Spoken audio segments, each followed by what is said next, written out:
यहाँ से गए थे हम अजरबैजान एयरलाइंस की फ़्लाइट से दिल्ली से मॉस्को वेनुकोवो एयरपोर्ट पे।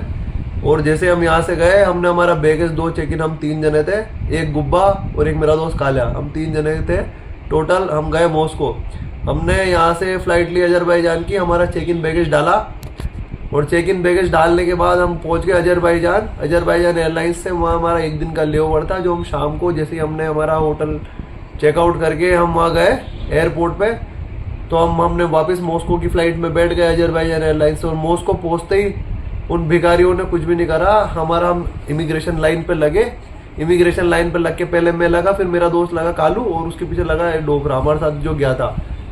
तो मेरे को कहा कि आप साइड में आ जाओ। हमने बहुत सारे बंदे साइड में बैठे हुए थे, हमने सोचा ये बंदे कौन है, मैं इनका क्या पता, कोई बात नहीं, थोड़ी देर बाद निकाल देंगे इनको भी। हमें बिठा लिया, फिर मेरे को साइड में करा, मेरे पीछे मेरे दोस्त को भी साइड में करा और उस डोगरे को अंदर ले लिया। वो भी जबकि हम 3 लोग थे, वो डोगरा बेचारा रात भर हमारा इंतजार करता रहा और हम सामने बैठे इंतजार करते रहे उनका। फिर थोड़ी देर बाद आता है, फिर एक रशियन पुलिस वाला साला कुत्ता वो आया, उसने हमारा इंटरव्यू लिया। इंटरव्यू में कुछ नहीं, हमारे पास सब था, hotel reservation, non cancellation hotel booking, flight, travel insurance, visa वगैरह सब XYZ सब चीज़ थी, कैश थी, सब हमने उसको दिखा दिया, भैया ये चीज़ है हमारे पास। उसने कहा ठीक है, ओके बोल के उसने कहा आप बैठ जाओ। हम वापस जाके बैठ गए। फिर हम सोचे कि चलो कोई बात नहीं, अब तो अपने पास तो सारे डॉक्यूमेंट है, हम भी बेफिक्र थे कि भैया कोई टेंशन नहीं है, तो आराम से निकाल देंगे, कोई टेंशन नहीं, आराम से जाओ। जाने के बाद थोड़ी देर बाद आता है एक लेडी आती है कि आप आओ हमारे फिंगरप्रिंट दो। फिर हमने उन्हें हमारे फिंगरप्रिंट लगाए और फिंगरप्रिंट लगा के मैंने कहा चलो ठीक है, 1 घंटे बाद निकाल देंगे। हम भी बैठे रहे और वो डोगरा हमारा इंतजार करता रहा सामने की साइड से। वो देख रहा था मैं जाली में इमिग्रेशन क्रॉस कर लिया था, उसको भी टेंशन थी क्योंकि वो भी अकेला था और हम दोनों थे।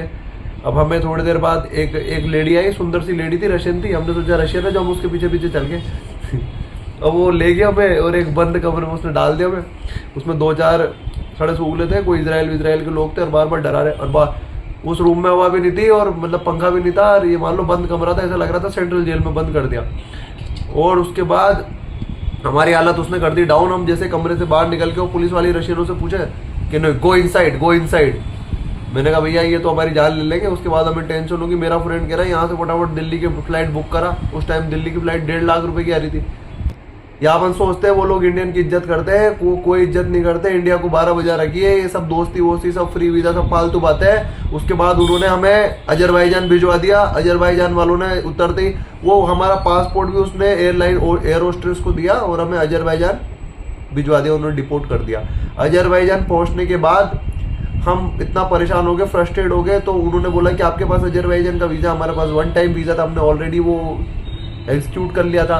फिर उन्होंने कहा वीज़ा अब हैंड टू हैंड तो अजरबैजान का वीज़ा आता नहीं है। तो फिर हमने दिल्ली की फ़्लाइट टिकट कराई इंडिगो की, और सालों ने रात की 12 बजे तक हमें एक जगह बिठाए रखा और पासपोर्ट फिर 12 बजे जाके दिया। भाई भूल गए मत जाना रशिया, इन गुब्बों की कंट्री में मत जाना, इन गोरियों को देखने के चक्कर में तो जाना मत, ये तुम्हारी 12 बजे देते। जैसे हमारी बच चुकी है। हमारा 19 का रिटर्न था, 19 फरवरी का, 11 तारीख को हम लोग गए थे। और मेरा 1 लाख रुपए मेरे बैग में कैश थे जो अभी तक मिल नहीं रहे हैं। और हमारा टाटा AIG का ट्रैवल इंश्योरेंस था, इंश्योरेंस का हमने क्लेम डाल लिया है। वो साले वो भिखारी भी कुछ भी नहीं सुन रहे हमारी बात। और हमारा मेरे दोस्त के हम तीनों के मिला के 6 लाख रुपए खत्म हो चुके हैं। और जो वो हमारे साथ जो डोगरा गया था उस साइड, वो बेचारा अकेला कुछ कर नहीं सकता था। उसको मैंने तशकंद होते हुए इंडिया बुलाया है। और बहुत उज्बेकिस्तान एयरलाइन से वो बेचारा, वो भी 3 दिन एयरपोर्ट पे पड़ा रहा और अकेला आया। बेचारों को खरबपति फर्म को भी बेचारों को बाथरूम में जा जाके पानी पीना पड़ा। इसलिए भाई भूल के भी मत जाना रशिया। तुम्हारी अगर इज्जत लुटानी हो तो तुम रशिया जाओ, नहीं तो मत जाना।